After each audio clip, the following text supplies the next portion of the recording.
So excellent presentations from. Let's give everybody another round of applause.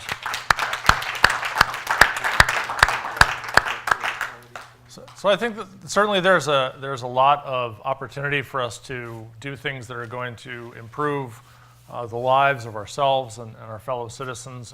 There's a lot of technology in the Silicon Valley.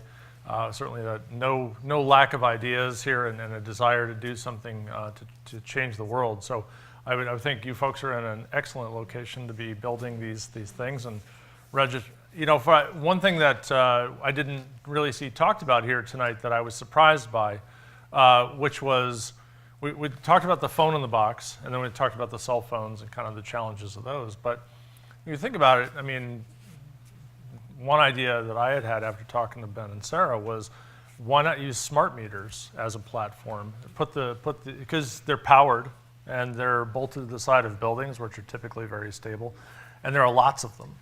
So, I mean, maybe we should talk to Silver Springs and get you to talk to them about putting GPS chips and accelerometers inside. Maybe you've already, yeah. So we talked to George Flammer at Silver Springs, and maybe that would be something we can do.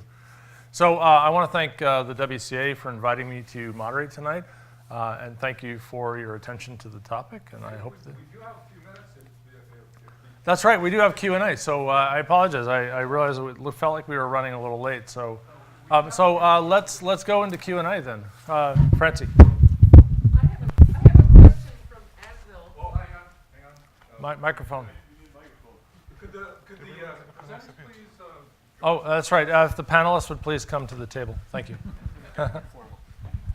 I have a question from Asville. You had the sensor network that you showed with the red dots. Yep. Is that not wireless, or you? So I think the current sensors that are in place are primarily in Japan, and they are typically hardwired and not wireless.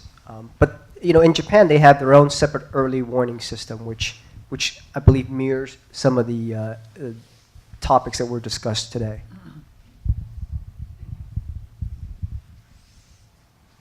All right. Other questions from the audience? Question from Peter.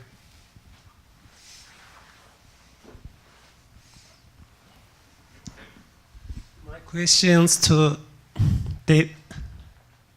Can I get your name? Dave, and to you. Just I have a question. What do you think about Quake Catcher network? And I have never seen, and I was postdoc in there, and we got the 300 earthquakes detected around the world in real time. Do you think that idea proves that low-cost sensor network is an alternative to traditional sensor network? Quake Catcher network. Probably you know the Jesse Lawrence or Elizabeth Cochran. Yeah, so just so everybody else knows, Quake Catcher Network uses purpose-built but very low-cost accelerometers in a small. Well, no, it doesn't use cell phones. It uses. Okay, but the Quake Catcher Network, as deployed in, say, New Zealand, is using small external. Board is a mix of the low-cost sensors and the cell phones. Mm-hmm. But anyhow, all the low-cost sensor solutions are, including the MyShake and the QCN, the Quake Catcher Network, and the CSN, the Community Seismic Network, which is a similar effort out of Caltech, all have sort of the same basis. And the bottom line is the low-cost sensors are just poorer quality. So you don't get the same sort of scientific information, and you don't get the same ability to detect smaller earthquakes in them. So right now, in the context of earthquake early warning, the answer to your question is we think those will augment the network that we're building, but they would not replace it. Now, that said, in some areas of the world, developing countries, where the will or the funding is simply not available to build higher quality networks, then early warning systems or detection networks based on those lower cost sensors may be your only alternative, and in that case they would serve the purpose.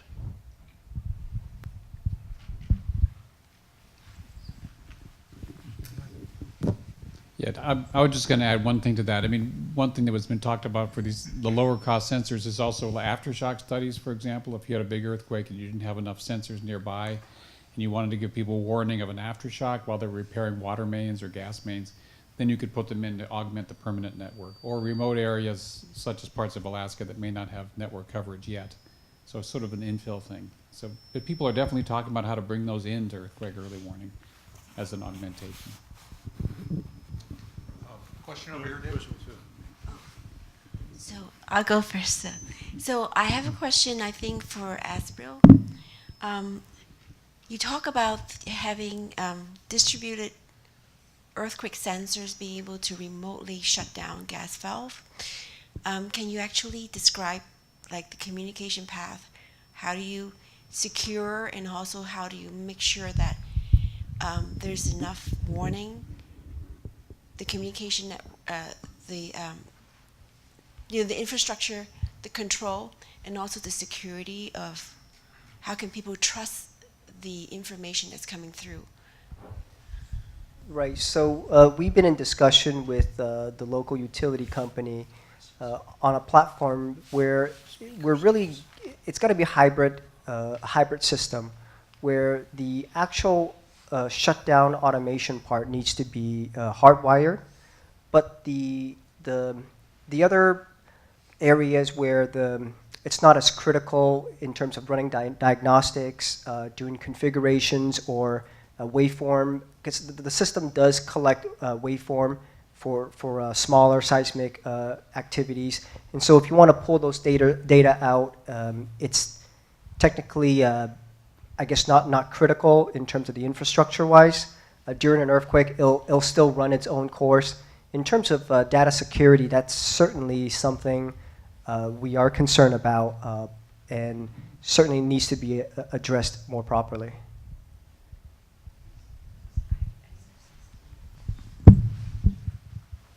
Question in the front.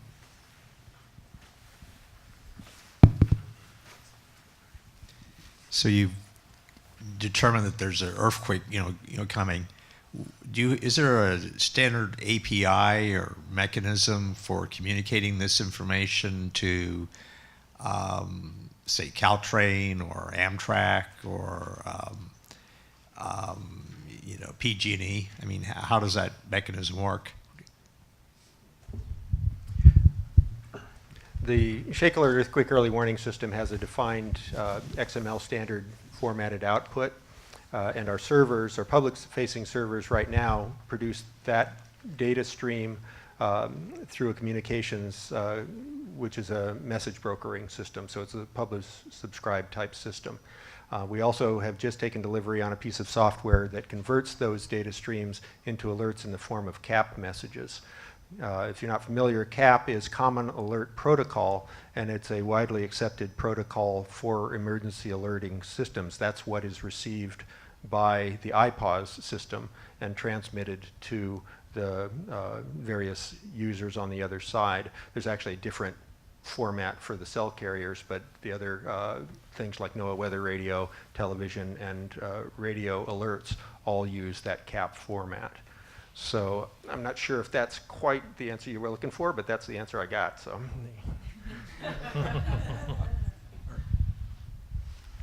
Other questions? To all the panel members, thank you very much for spending your evening to educate us. Sincerely appreciated.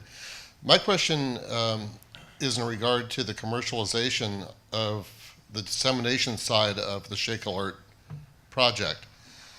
What are the contractual terms for access to the information?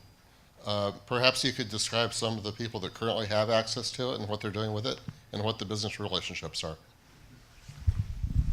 I wish I could give you a good answer to that. We have, as I showed, that list of beta users who are primarily primary consumers of the data, companies that want to take actions rather than companies that are going to develop product and redistribute the data. Although we do have cooperative research and development agreements with 2 companies that are intending to commercialize. And those include stipulations about intellectual property and licensing and so forth. But we don't yet have a good model for cost recovery and commercialization and how much of that might come back to support the network under operation. We know that that's a likely thing to occur, and those users are open to that, but we just haven't negotiated any kind of details there.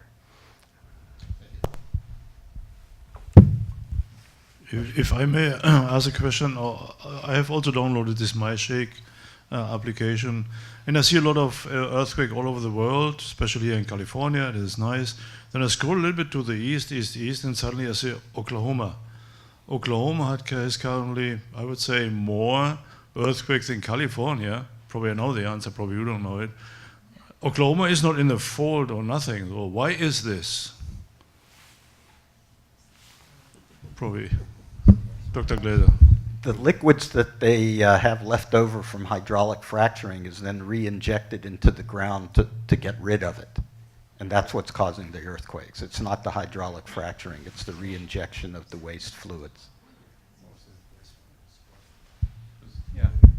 Was that your question, or was it about earthquake early warning in the context of? Just a question, why in Oklahoma happen suddenly earthquakes? Okay, it's because of fracking. Yeah? Yeah, that was the answer. Yeah. Oklahoma, Kansas, Texas, they're all doing a lot of deep well injection disposal. And we've set up temporary networks around those hotspots to study that. And Kansas has instituted new regulations to cut down on injection, and the seismicity is starting to drop. So there is this feedback between the science we're learning about what's causing this, as of not fracking, it's deep well injection disposal, typically into the deep basement rocks, crystalline granite, for example, causing the earthquakes. And as people cut back, then the earthquakes start to subside. But as you said, there are a lot of earthquakes in Oklahoma, and most of them are related to oil and gas disposal operations of co-produced water from oil. Pretty small, They're, yeah, well, the biggest is in the mid fives. Yeah, that's the biggest, 5.7. Most of them are 2 or 3. That's right. They are shallow, right? They're in the 2 to 3 kilometer range typically, but there have been a lot of them. If you look at the seismicity map, there are more magnitude 3s in Oklahoma now than there are in California. So, but so far they have not gotten that big, but they're up into the low 5s occasionally. Stu? Earthquake. I wanted to thank you all very much. It's been very interesting. I want to make sure I didn't misunderstand part of the concept of the early warning. You showed the example of the quake starting in Salton Sea and the alerts going out at that point. Am I correct? At that instant, you don't really know how big it's going to be. So when you give Los Angeles 1 minute and 25 seconds, they may not feel anything. I mean, it may not propagate as, am I correct? Or? Well, it's not quite as bad as all that. At the beginning of the efforts to look into early warning, part of the R&D was to answer the scientific question, do big earthquakes start out big?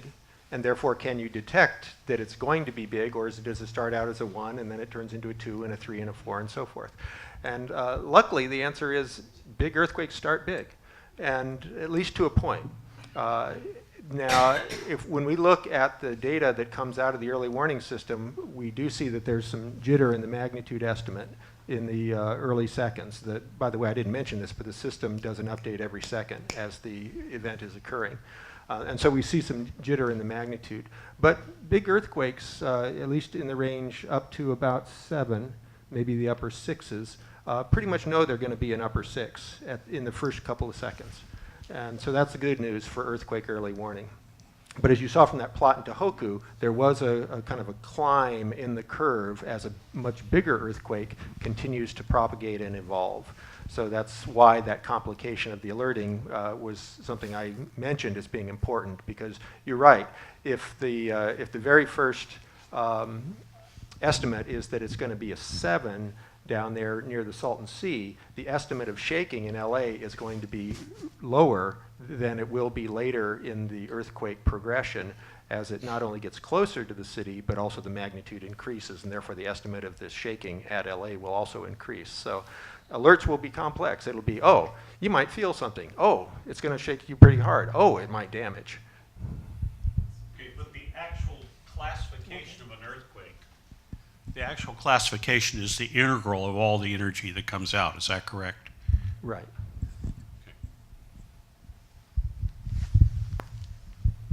if we have one Any more other question. questions? Yeah. Randall? The only reason why my shake is only on Android, not on Apple. That's what T-Mobile wanted to do. I think it has to do with control of the operating system and licensing and all that sort of thing. I think Apple doesn't give very deep access to the hardware, but yeah. They don't need much access to them. No, I'm just saying having developed for both platforms, and I know Apple is a little bit harder to get to the guts. They paint a layer over it, and you're not allowed to go past that layer. It's the persistence, actually, I think, is keeping the app running all the time in the background is, I think, the hardest part with Apple. That's it. Other questions? I have one, if I may. Okay. We had invited also representatives from BART, and one of the questions which I wanted to ask them, perhaps you can answer it. So the last 5 miles from the BART stretch from Fremont to San Jose go through a tunnel, which costs a couple of $2 billion. What is the earthquake protection there, or warning system? What's the warning system for tunnels? So, okay, we do not have many tunnels here in America, but for example in Europe, pretty much plenty of tunnels through the Alps and everywhere. The best place to be in an earthquake is in a tunnel. You're working with the whole earth, you're moving with the earth instead of the earth moving and you staying still.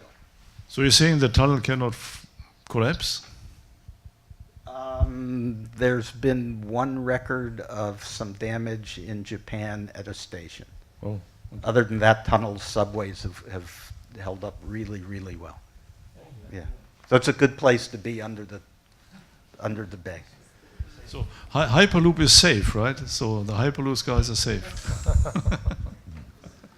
Makes me feel better about getting on BART on the Transbay Tube. I always, sort of have a flash in my head, so I didn't know that. That's interesting. Thank you. We didn't say it too. Oh, I see. Okay. All right. Disclaimers. Standard disclaimers apply. Anyone else want to ask questions? One last question over here, David. All right, and then We'll Greg as cut it. well. How much interface or reactions have you had from the early first responder community? I'm guessing you're asking about the early warning system and how it's being received by first responders? Is that? Is there conversations going on with first responders? Yes. Are they interested in using it? Yeah, again, I flashed that list of beta users way too fast, but they include fire departments and police departments. Earlier today, I was at a meeting with the California Office of Emergency Services, and they are a prime player in the California system. And one of our first pilots is going to be opening firehouse doors in county fire station. That's because the firehouse doors tend to jam when the building racks back and forth and the apparatus gets trapped inside. And so the fire departments are very, very interested in this. So we're working with Menlo Park Fire, San Francisco Fire, LA City, and County Fire. Yeah, they don't care about the false positive. I had a meeting with LA City, and I said, look, you're stretched, from the valley all the way down to the harbor. We can tell you which doors to open. And they said, we don't care. We'll just open them all. I think, Greg, question?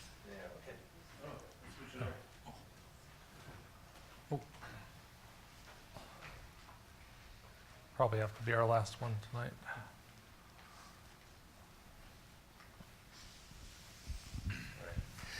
Thank you. Again, everybody, wonderful presentations.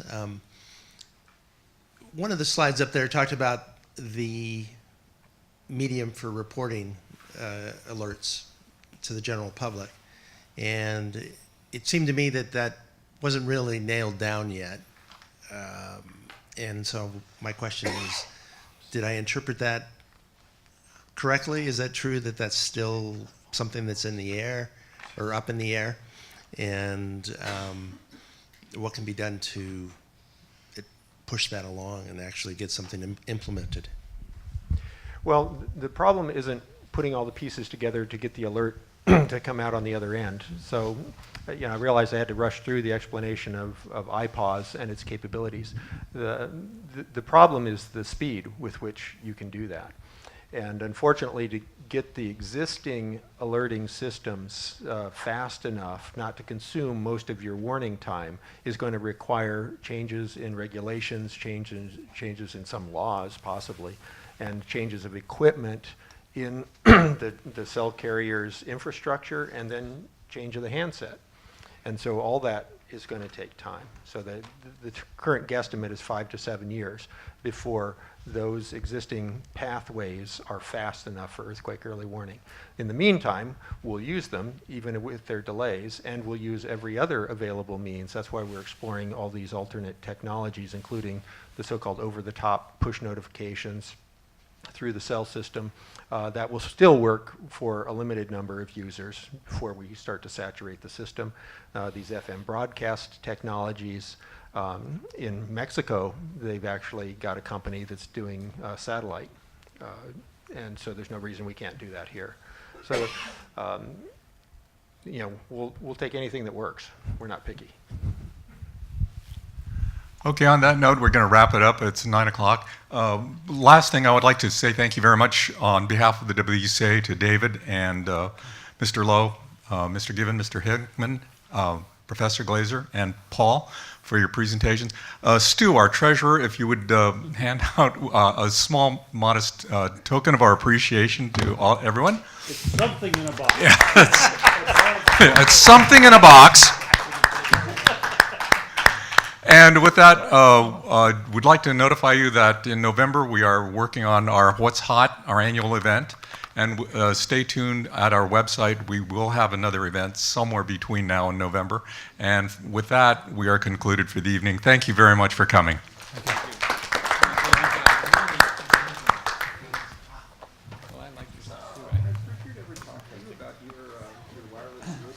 Thank you, Vince.